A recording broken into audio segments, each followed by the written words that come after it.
What's going on, boys? No guys here. Welcome back to another formation video. Now in today's video we're going over the formation and tactics for the 3-1-4-2, probably the most attacking formation, the blitz formation, to break down any defense. Why is it so effective? Well, you actually attack in a 6-striker formation.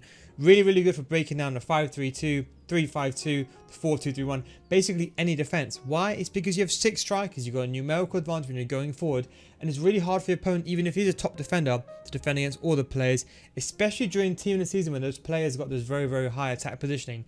But let's go straight into tactics and instructions. I'll explain to you how it all works. So 3-1-4-2, it doesn't really play like this in game. Put it in your ultra attacking slot number 1. Don't forget, this is a very ultra attacking formation. This formation you only use when you're losing, or let's say you need to get that goal badly, or let's say it's a draw and you're going for the win.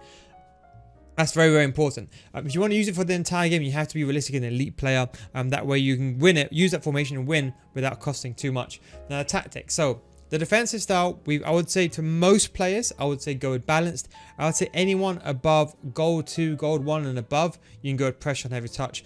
Just because typically speaking, you only defend with 3 defenders. So when you're building up, you don't want to have a situation where everyone's pressing and you get caught in behind. So do be careful. If it is too much for you, turn this to balance. You can always use team press and the D-pad tactics. Now the width, now this is a difficult one.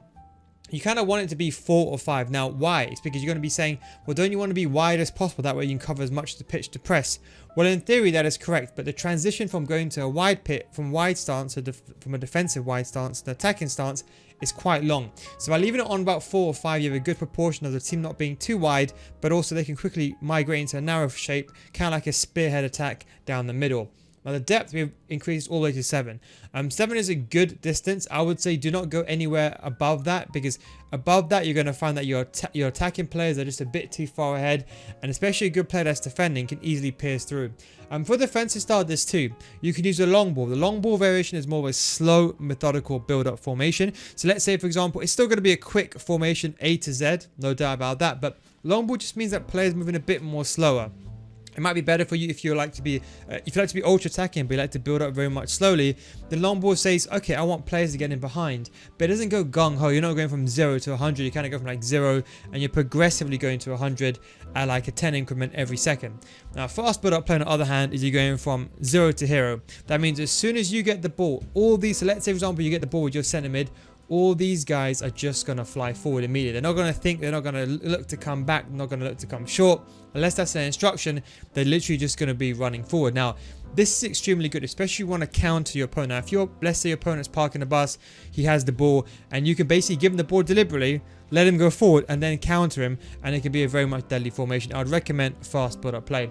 For the width, we've gone this to put it down to 1. Now, you'll be thinking, what on earth are you talking about? Why would you use 1 width? Well, this is the thing. Most people, when they have a defensive stance, they're playing overload the ball side. Now, this is the thing. They're going to be very narrow. So having your formation like a spearhead formation means that essentially you're going to have a narrow stance going forward when you're attacking your opponent's back 4 or back 5. Especially if your opponent's got a back 5, you're going to have a new, because most people have a back 5, their back 5 is spread out like this. And then they normally have 2 centre mids or 3 centre mids, depending if they're playing a 5-3-2, whatever. Because you've got so many players on this shoehorn kind of type system, you create a numerical advantage regardless. And that is why you want to have a narrow width. What if you want to make it wider in game? Well, this is the beautiful aspect of FIFA 21 and or FIFA 19 when it started, hug the sidelines. If you want to make the team wider, you just activate hug the sidelines. If you want to make it narrow, you just play the default. So this gives you 2 options. So if you ever want to make this formation wide, you can literally activate hug the sidelines. These guys become wide players, and then you have a wide system. So if your opponent is playing overload, you can always use wide on that. So you can basically change and shift as you want to as the game goes on. A very effective solution. Players in the box, we've almost maxed this out. You go towards 7 or 8. It's completely up to you. But it depends. Obviously, if you're not going to be crossing, I'd recommend leaving this on lower amounts, because people that normally go all out attack, you don't really cross the ball. But if you do, you leave this on up. Corners and free kicks, you can leave this on 4. But bear in mind, you can think, okay, so all out attack formation, let's put ultra attacking. But if you're 1-0 down and it's 80 minutes, you don't want to go 2-0 down. So I would say use 1 and be a bit more conservative.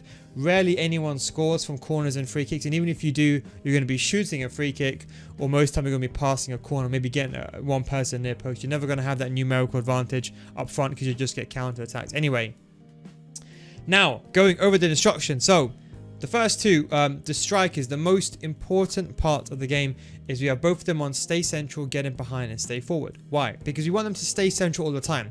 In this formation, people might rotate. You might have, for example, this guy coming wide, but you don't want your left centre mid going into the centre. So we have these two strikers, your two clinical guys on stay central and stay forward. They're always going to be forward, always going to be able to counter attack. And we have them on get in behind, so when you do get the ball, they're going to be getting in behind. Now moving over to, now this is where it gets a bit confusing, the central mids. The central mids, it's the way the formation works is really weird. What happens is that these players, they basically go on the outside and these guys kind of become like inverted wingers-esque. So you can argue these guys are actually the central mid, so they should be placed over here. But for some reason the formation has them placed up there. So they're your centre mids. So you ideally want to be playing players here who are kind of a bit balanced. I would say kind of like someone like Team of the Year Trent. Obviously, team of the season, you've got players like Zielinski. You can also play a striker here if you really want to. If you want to be really, really attacking. But maybe like one player that can do a little bit of everything. So like I normally have Cuadrado here. And then you can play, for example, another striker alongside him. Stay forward, cover centre and balance is what you ideally want. That way when you do have the ball, they're going to be getting forward. So not stay forward, get forward. That way when you get the ball, they're going to be getting forward. And there, don't forget, these guys are your centre mids. Do not be confused. These guys are your centre mids. I just want to say, if you do want to get better at FIFA, come join my FIFA School paid advanced in-depth series. The FIFA School has in-depth videos that are based on a progressive learning system designed to take your game to the next level in the most efficient manner. These videos are made for the mature audience and I have all ranges of gameplay, all the way from basic or whether you advance. So for example, whether you're an elite player and you join, you learn, for example, the most important skill moves. Also the videos are very structured. So for example, you learn how to do a skill move. I'll explain to you how it works. I'll give you some examples, some scenarios where you can practice it and where you can train it, and how it also works in games. So some walkthrough examples, everything from defending, from attacking, build up to the final third, every element that's important. You won't find these videos on my YouTube channel as they're specifically made for the Patreon only. And do not forget, it's a money back guarantee. So if you do not get better after 1 month, I'll refund your money. So come join hundreds of other people taking a FIFA education to the next level. Link is down below in the description, patreon.com/NoGuides. So don't forget, we've got all of last year's videos and this year's videos and more videos being uploaded constantly. So there's always content out there. Hours and hours and hours of content for you to see. Patreon.com/NoGuides. But let's go back straight into the video. Okay, so if these guys are your centre mids, then these guys are actually your wingers. Now, no, it should be the other way around. I don't know why it's set up like this. So these are your wingers. So basically, if you have these on stay forward, what happens is that when you have the ball, let's say, right, this guy's going to be here, this guy's going to be here, and these guys are going to be on stay forward. The left centre mid and right centre mid are then going to join the attack in the middle. That's how the formation works. And it's even better for you, it works that way, because your opponent doesn't know what the hell's going on. They're just thinking, I don't know, why is this player coming here? What's this space being opened up? So the benefit is you have these guys on stay forward. Now what I'd say is put cut inside for both of these guys and get in behind. Cut inside and get in behind and get into the box for cross. So that means that when you're attacking, all of these players are going to be stay forward all the time. Then you're going to be defending in a back three, and then these guys will be kind of coming back when you need to. When you get the ball going forward, the centre mids will kind of go into these pockets and end up becoming like just behind the strikers, almost like Cam-esque players, kind of like inverted forwards as well. And then you, for example, have these guys that are going to be the wider players. So my kind of advice is I would actually play the most attacking players. So your wingers, typically speaking, in this role, your centre mids in these two roles, and you can of course use strikers here, and your two clinical strikers up top. And that way when you get the ball, and don't forget these guys aren't stay forward, these guys aren't get forward, but they still come back. Do not forget about that. So the central centre mid, which is the kind of the main area where everyone cut passing lane, stay back while attacking, cover centre. I would say leave this on balance. Now this is going to be the guy that's going to be bringing the ball from defence to attack. You cannot place someone here who's got below 80 pace, because when you're attacking, these guys are going to be on a shoehorn all the way at the top. Your back three is going to be over there. You need one guy to connect everything together. This is going to be the guy. A team of the season player like a fullback, a team of the year Davies, team of the season Trent, someone like Foot Birthday Atal, someone that can do everything but that's quick on the ball and got good agility and balance. Agility and balance is key here so this player can turn. You ideally want the pace, because that way when you're going forward you can add the element of attack going in, they can attack as well. When you lose the ball, they have the pace to run back. So don't be going here and putting Paul Scholes here. You end up someone who's got good pace here. You can always sub someone on. But I'll leave them on cover center, stay back while attacking. And for these guys, we have them on cover center as well for the, for the central mids. And then for the left back and right back, we have them all on stay back while attacking. Conservative does absolutely nothing. Don't waste your time. And with the goalkeeper, just leave it on balance. And that is your instructions. Now, for those that skipped to this section, you kind of missed out, but I'll explain to you what the general gist of this formation is. When you have the ball, you have to activate the D-pad tactics, as I mentioned at the bottom of the screen. Get into the box just means that all these players will be getting into the box when there's a cross situation, okay? Hug the sidelines, if activated, means that these players, and including your left centre back and right centre back, will become wider players. So you can activate that to make the formation wide on the fly. Extra striker means that someone will drop in from the attack. Normally, most of the time, the centre mids will drop into attack. Sometimes it's not really CDM because CDM's on stay back while attacking. Most of the times, it's the centre mids that drop in. That's the key.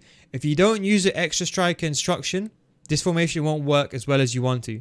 Make sure you have all the D-pad tactics on.